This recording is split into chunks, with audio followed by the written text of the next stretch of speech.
I am back over at our Cliff Ridge flip today, going for our post-demo walk. We got the first pass at demo done. You can see by the full dump trailer behind us that we're moving right along. I think there are probably a few more things that we're gonna need to take care of. So come on in, let's take a look.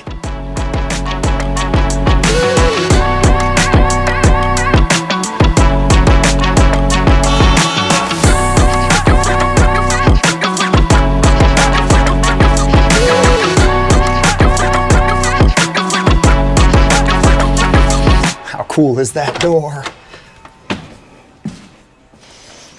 All right, we walk in the front door. Hey, look, it's the light switch that I love so much. So we see if it works.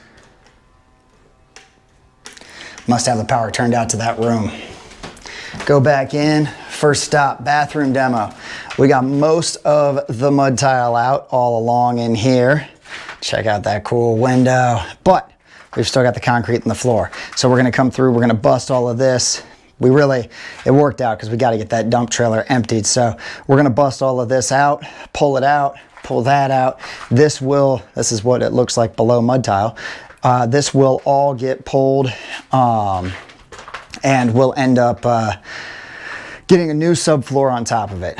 So once we get this all pulled out, we'll get it all vacuumed out, get it clean, put a new subfloor on top of it, and then we have the fun joy of figuring out how to clean this up. Most likely, we're just gonna run some new drywall right here, clean it off, make sure this is all clean this stuff better than it's probably been cleaned in 50 years.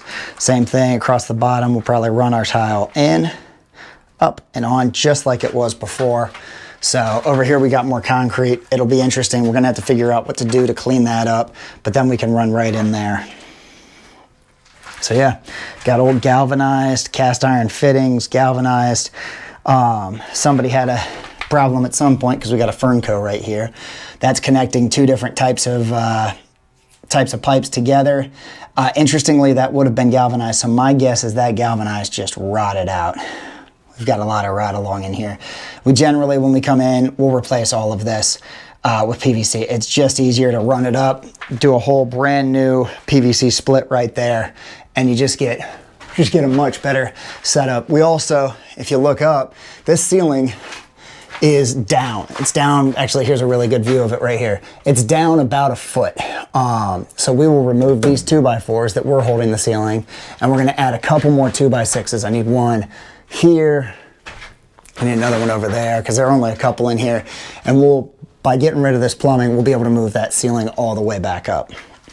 So that's pretty much what we're looking at the bathroom. Something else I found curious was how they did the plumbing here. Like, I don't know if they might be just old 1950s hammer arresters, but how crazy are those? I've never seen those before. We might have to, in a different video, have to dig in and see what's inside of these. Because most of the time I just see the valve right there with the pipes coming up to it. This is really interesting that we're teed off right here and go into what I'm guessing is a old form of a hammer arrestor.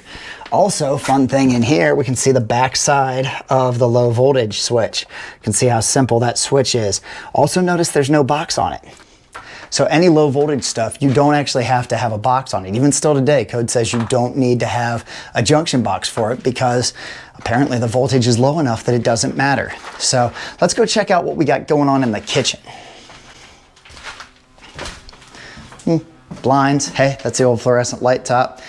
There's the master panel for the lights. And then we come in here.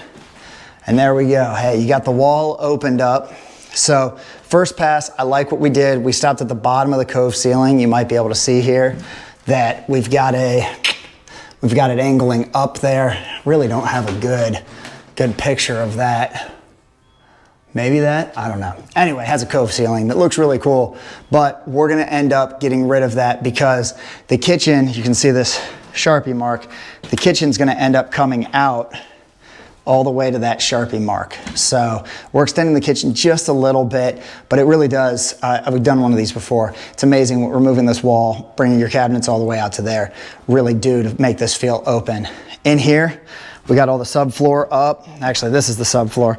In here, we got all of the underlayment up that had the linoleum on it. So now you can see we've got this 3/4 inch hardwood right here. This will run, like I said, we'll run a shop vac on this. This will run this floor in once this wall's out, and it'll fit right on top of this. We'll have to patch that in.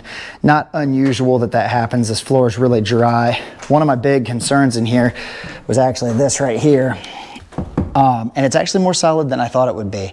We obviously had a pretty big leak right there, and it's gonna be, it's gonna totally be fine once we run the hardwoods in here. It'll be under a cabinet pretty much.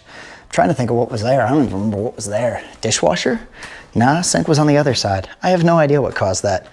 What was this? This was fridge? I don't know. Sink, was that? That was no, dishwasher was over here. I don't know what was leaking right there. Anyway, you can see the joist lapping up here, so kinda, maybe. There you go, you can see the end of the joist and how the joists are lapping on that. There is a little bit of wind bracing up on this, but nothing major. We calculated the loads.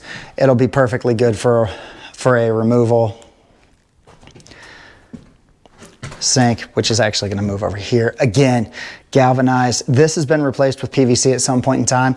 My guess is it was draining really slow. Galvanized just rusts in and will shut you down so fast it's not even funny. So we try to get as much galvanized out, and honestly the cast iron's at its useful life. I mean, this stuff would have made 70 years, so we'll replace all that down to the floor, make sure all the plumbing is in top-notch shape.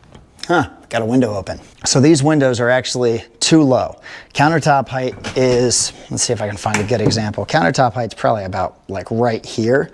So we're gonna need to bring these up. We'll do a nice masonry finish on the outside. You'll never be able to tell.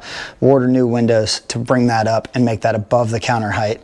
It will be absolutely perfect, and you'll have a ton of natural light in here. Also, how cool is this old 50s range hood exhaust? It's wedged in.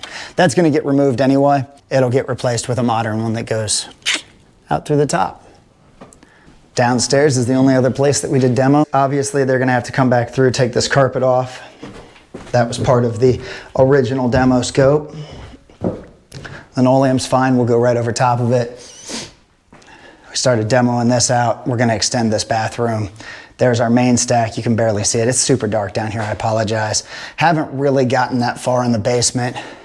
One fun thing, we did pull the ceiling down over here, so there is zero light now, but you can kind of see there are all the ceiling tiles over there.